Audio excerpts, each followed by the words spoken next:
tous, j'espère que vous allez bien. Aujourd'hui, je vous propose une recette de nan au fromage inspirée de la recette de la cuisine de Bernard dont je vous mets le site internet en barre de description.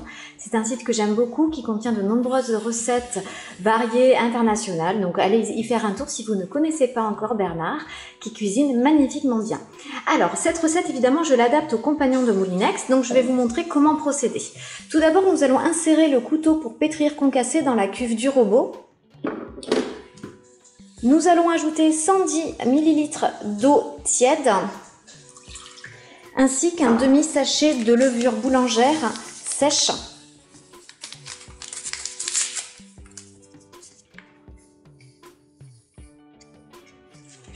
Nous allons maintenant activer la levure avec le programme pâte P1 que nous allons laisser tourner environ 30 secondes. N'hésitez pas à venir vous abonner sur Instagram, nous postons des recettes régulièrement, ça nous fait toujours plaisir d'échanger avec vous sur ce réseau social également. Avec les doses que je vais utiliser pour cette recette, je vais faire environ 5 ou 6 nan. Si vous en voulez davantage, tout simplement, vous doublez les doses.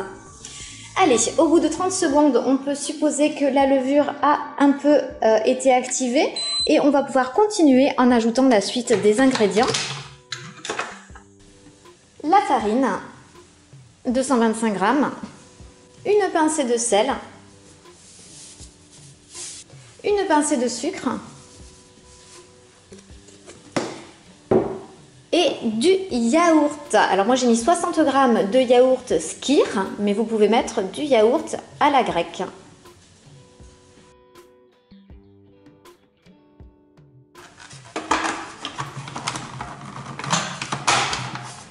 Nous allons maintenant relancer le programme pâte P1 pour les 2 minutes restantes.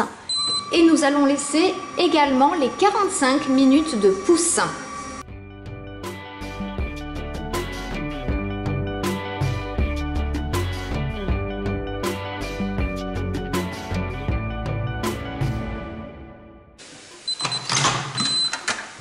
Voici donc la boule de pâte que l'on obtient à l'issue du pétrissage. Donc moi j'ai ouvert mon couvercle pour vous montrer à quoi ça ressemble.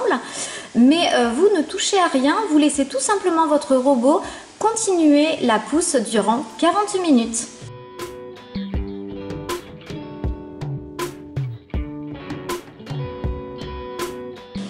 Une fois la pousse terminée, vous avez donc votre boule de pâte que vous allez partager en petites boules. Vous pouvez en faire 5, moi j'en ai fait 4, mais j'aurais dû les faire un petit peu plus petites. Et vous ajoutez une vache qui rit à l'intérieur en refermant bien de manière à ce que le fromage ne sorte pas de votre petite boule de pâte. Vous mettez donc, comme vous voyez à l'écran, votre petit fromage à l'intérieur. Vous refermez le petit chausson autant de fois que vous avez de petites boules. Suite à cela, il va vous falloir donc les aplatir. Moi j'ai utilisé donc un rouleau à pâtisserie, c'est assez élastique, mais vous voyez, vous formez donc vos nanes. Vous les étalez soit en rond, soit en ovale, comme vous souhaitez. Vous allez ensuite beurrer une poêle ou une crêpière si vous allez, bien généreusement, et vous allez placer vos nanes à l'intérieur que vous allez couvrir. Quand ils commencent à buller, vous allez le voir, hop, vous voyez sur l'image, hop, vous les retournez. Et vous laissez quelques minutes le temps que cela dore de l'autre côté.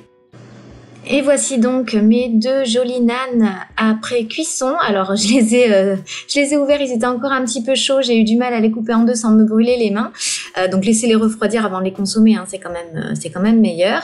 Et vous voyez que mon fromage est vraiment bien fondu. À l'intérieur on a donc, c'est très aéré hein, comme les nanes traditionnelles. Alors les miens, je regrette qu'ils aient été un petit peu trop épais. La prochaine fois je les étalerai davantage, hein, c'était une première pour moi. En tout cas on s'est vraiment régalé, c'était vraiment délicieux. Je vous dis à très bientôt pour une nouvelle recette aux compagnons.